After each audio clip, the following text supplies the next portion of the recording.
Shalom. I'd like to start out by giving all glory, praise, and honor to Yahweh, Bahasham, Yahweh Shai, Bahasham, or Kakwadash. Double honors to the elders and apostles of the Great Millstone, and Shalom to the elect of Israel.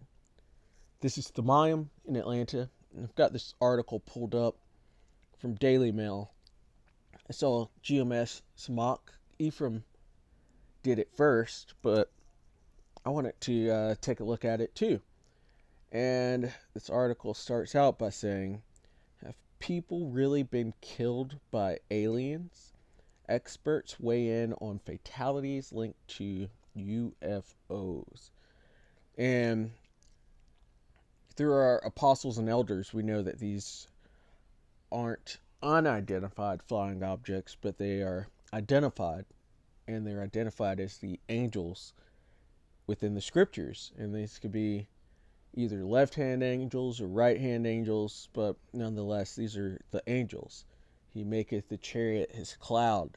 And you see how clouds are used within the scriptures, and it's usually describing these vehicles, and it's calling them chariots, and that's what they are. They're not unidentified, and they're coming back to destroy this place, to destroy Babylon and the West and this current age of rulership.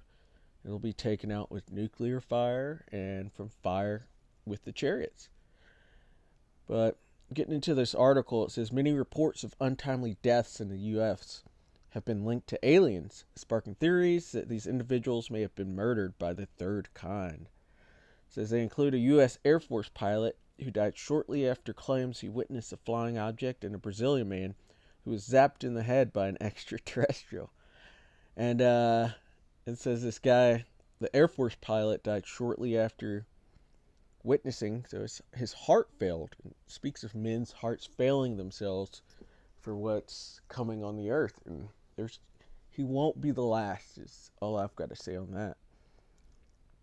It says Nigel Watson, a UFO researcher from Sheffield Hallam University in the UK, has written about the cases in a new book, Death by UFO, which investigates these mysterious deaths. It says Watson has spent years researching UFO reports worldwide and published several books and reports about his findings. This fatal encounter in the skies. One of the cases explored in the book is the death of the U.S. Air Force Captain Thomas Mantell, who was asked to investigate a silvery conical flying object in 1948. Reports have claimed that Mantell, who was a 25-year-old Second World War hero, and three other pilots were conducting training exercise when the request came in to investigate a high-flying silvery object tipped with red. It appears to be a metallic object, or possibly the reflection of the sun from a metallic object, and it is of tremendous size. Mantell reported as he flew in the skies above Fort Knox in Kentucky. The three planes soared 22,000 feet into the air to intercept the object. At 12:45, and this is the guy right here, Captain Thomas Mantell, he died after he followed a mysterious metallic object in the sky. But it says at 2:45 p.m., Mantell radioed the tower that he spotted the object. The object is directly ahead of me and above me now, moving at about half my speed, he said. He provided another update 30 minutes later. It appears to be a metallic object, or possible reflection of the sun from a metallic object, and it is of tremendous size. I'm still climbing. The object is above and ahead of me, moving at my speed or faster. I'm trying to close in for a better look. Shortly after, the two other planes had to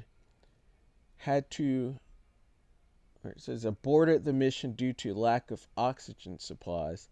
Mantell, however, continued soaring higher and higher, reaching about 25,000 feet. But at 5 p.m., debris from his plane was discovered in Shelby County, southeast of Louisville. The U.S. Air Force first claimed he was chasing the planet Venus, but then they said the object was a secret CIA-sponsored skyhook balloon launched in southern Ohio. And so there goes Esau's lies right there. But it says UFO believers still maintain that Mantell met his demise at the hands of a murderous UFO, Watson said, with the skyhook explanation not being revealed until the late 1960s. And so there's a guy who had heart failure going after these Chariots. And he could have even just lost air, sounds like, if the other two planes had to turn back to lack of oxygen. He probably just kept going and lost oxygen. But nonetheless, this can happen. The Chariots can take you out.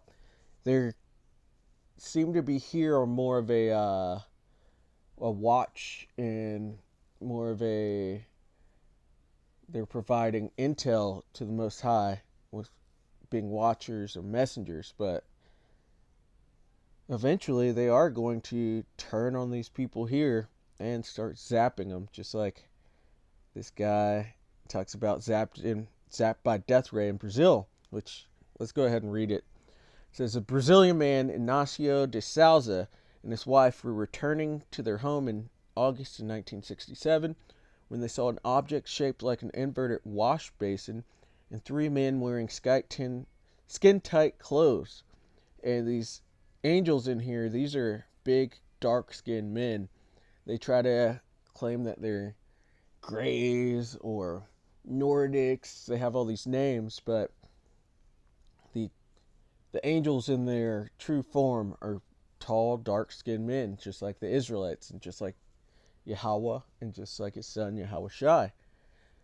And they might be in left-handed. They might actually be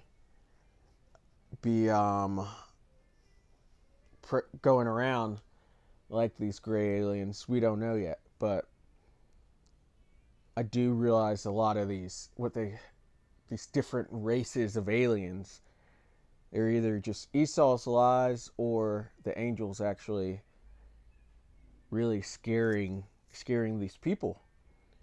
But we'll know in the kingdom soon enough. But when they're on the right hand and being right-handed angels, yeah, these are dark-skinned men and not little gray aliens. But it says Souza reflexively shot one of the men with his rifle. It seemed to have no effect, but a green ray of light shot out at Souza's head from the UFO. De Souza fell unconscious and suffered numbness and tremors in his head and hands. A doctor suggested that Souza had merely suffered hallucinations, and a few days later was diagnosed with having leukemia. The illness progressed quickly, and he died on the 11th of October in 1967. Watson wrote, while some ufologists think the encounter and De Souza's illness are simply a tragic coincidence, others prefer to believe that the green light from the UFO was an intense beam of deadly radiation. And these chariots do have beams. It's spoken of in 2nd Esdras, the 13th chapter. And so that's likely what happened to him. And it radiated him and gave him cancer. But yeah, it's great to be seeing articles like this because these times are coming onto the earth. And that marks the end of Esau's kingdom and the beginning of Israel's kingdom, which is to come. But this is Luke 21, and we'll start out at verse 25. And it says, and there shall be signs in the sun, and in the moon, and in the stars. And sometimes these chariots will act like stars. They'll just be paused there, and you'll just think they're a star, and then it'll start moving. And it says, and also, currently we've been having a lot of eclipses and blood moons, so these prophetic signs are showing up within the world, as well as so-called UFO sightings or chariot sightings. These are being noticed and spoken of a lot more. The government's even confirmed that they do, in fact, exist, even though most people don't seem to care one bit. But it says, and upon the earth distress of nations, and with perplexity the seas and the waves roaring. Because all these things are being seen and noticed, and people might pretend like they don't care, but inwardly this is tearing them up. It says, men's hearts failing them for fear. And that guy, the Air Force captain or pilot, his heart sounds like he had heart failure from seeing these chariots. And it says, and for looking after those things which are coming on the earth. And there are lots more chariots to come. The earth will be invaded by the chariots. And that's going to lead to a lot of people dying from just the sight of UFOs or sights of these chariots. It says, for the powers of heaven shall be shaken. Because the elite, in their power position that they're in their heaven right now. But that is coming to an end, and they'll be moved into a bottom position, into slavery, and that they will be in hell.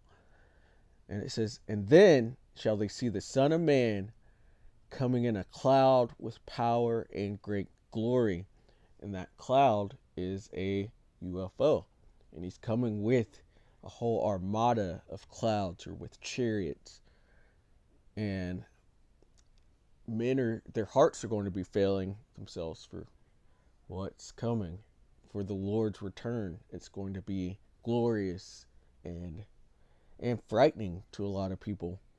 And it says, and when these things begin to come to pass, then look up and lift up your heads, for your redemption draweth nigh. And that these chariots that are coming are both the salvation of the elect of Israel, but it's also the demise and the destruction of the 2/3 and for the other heathen nations. These are not good beings for these other people. But for the elect, that's the chariots of our salvation. So we get excited to see it, Lord willing, of that number of the elect of Israel. Let's go to Zechariah, because this is a curse that is coming to the earth. It says, Zechariah chapter 5 and verse 1. It says, then I turned and lifted up mine eyes and looked up, and behold, a flying roll. And so these UFOs are within these scriptures, or what the world calls UFOs. They're called flying rolls. They're called clouds. They're called chariots. They're called whirlwinds.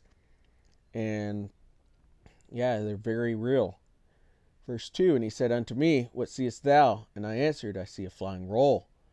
The length thereof is 20 cubits, and the breadth thereof 10 cubits. So it's right there flying in front of him, hovering, or like a saucer. And he says, then said he unto me, this is the curse that goeth forth over the face of the whole earth. So curse is not a good thing, but it's what's coming on to the earth. It says, for everyone that stealeth shall be cut off as on this side according to it. And the biggest thief are the Edomites. They are the devil within the scriptures, and it says the devil came but to steal, to kill, and to destroy. And that's what the Edomites have done. They've come to steal, to kill, and to destroy. And everywhere that they are within the earth is stolen land. And the Edomites, being the so-called white people, or self-proclaimed white people, so-called Caucasians, they are thieves, and these chariots are coming to take them out of rulership. And I'm saying everywhere they live is stolen. Look at Australia, South Africa, look at Europe even. Europe is stolen. They're not the original inhabitants of Europe, as well as North America. They're thieves and liars, and they're about to be cut off, as it says. For everyone that stealeth shall be cut off as on this side according to it, and everyone that sweareth shall be cut off as on that side according to it. So this is particularly focused at the Edomites. These chariots bring the beginning of their destruction, as well as the nuclear missiles, which the Lord gave them the ability to create those, but they're going to destroy themselves with it in World War III. And it says, I will bring it forth, saith the Lord of hosts, Lord of armies. So this is his army, his air force that he's got, that he's introducing to this earth. And it says, and it shall enter into the house of the thief, and into the house of him that sweareth falsely by my name, and it shall remain in the midst of his house. And the most amount of UFO sightings, it's here in America, in Babylon. So it's already entered into the house of the thief. And then you also have a lot of sightings over in Europe as well, because those are the thieves. Those are the biggest thieves on the earth. They try to go off or use their media to show them as morally upright and the best people on the planet, but there's that's the furthest thing from the truth. They are thieves. They steal heritages, they steal lands, they steal money and resources, they steal peace, and they're about to be cut off. And they swear falsely by the Lord's name. They use that false name, Jesus, and they put up false images of the Lord and claim to be the Lord's people, because those small hatters, those 1948ers, are also Edomites. And yeah, they're just big time liars and thieves. And so they're about to meet their end. And it shall remain in the midst of his house, and shall consume it with the timber thereof and the stones thereof. And it's going into those lasers, in which that the chariots have, the weapons that they have. It's going to consume this place and consume Esau's rulership and his foundations and everything he has established. It's about to be taken away from them. And so, Lord willing, that was edifying. Lord willing, these chariots continue to hurt these people. And Lord willing, they show themselves soon. And so, with that, I'd like to give all glory, praise, and honor to Yahweh Bahasham, Yahweh Shai Bahasham, or Chakwadash. Double honors to the elders and apostles of the Great Millstone, and Shalom to the elect of Israel. Shalom.